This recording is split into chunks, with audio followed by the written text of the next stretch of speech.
এবার দিয়ে দেবো লঙ্কা গুঁড়ো,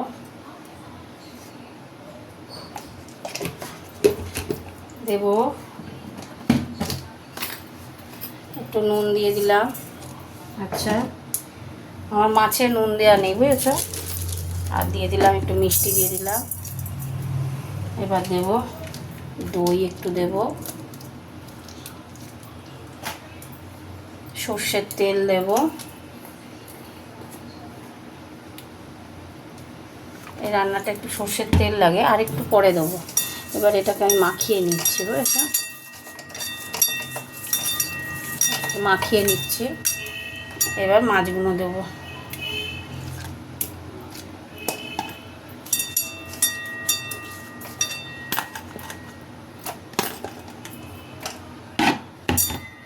মাছগুলো দিয়ে মাছগুলোর সাথে মাখাবো।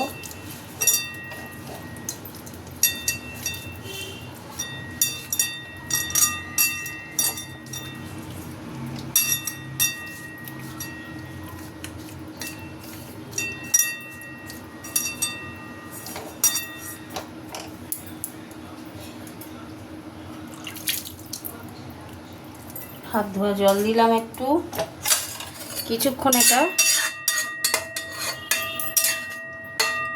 কিছুক্ষণ রাখবো, তারপরে গ্যাসটা জ্বালাবো।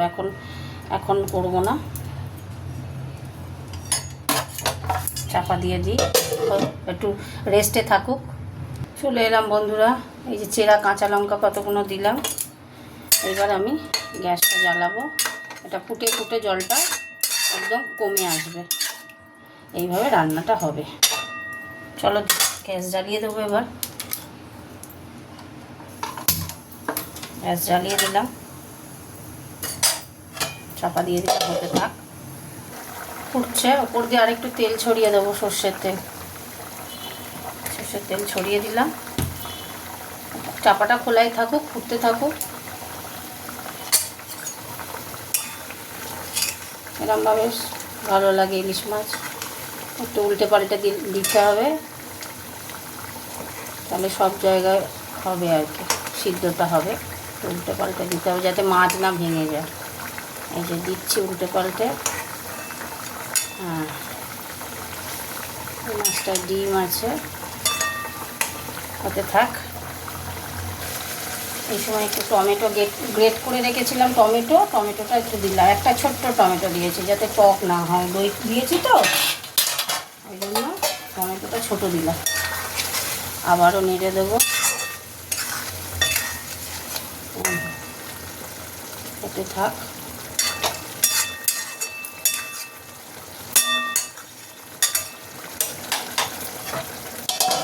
চাপা দিয়ে দিলাম। দেখো কি সুন্দর কালারটা এসেছে, দেখছো? এরকম করে বাড়িতে করবে। হয়ে গেছে আমার।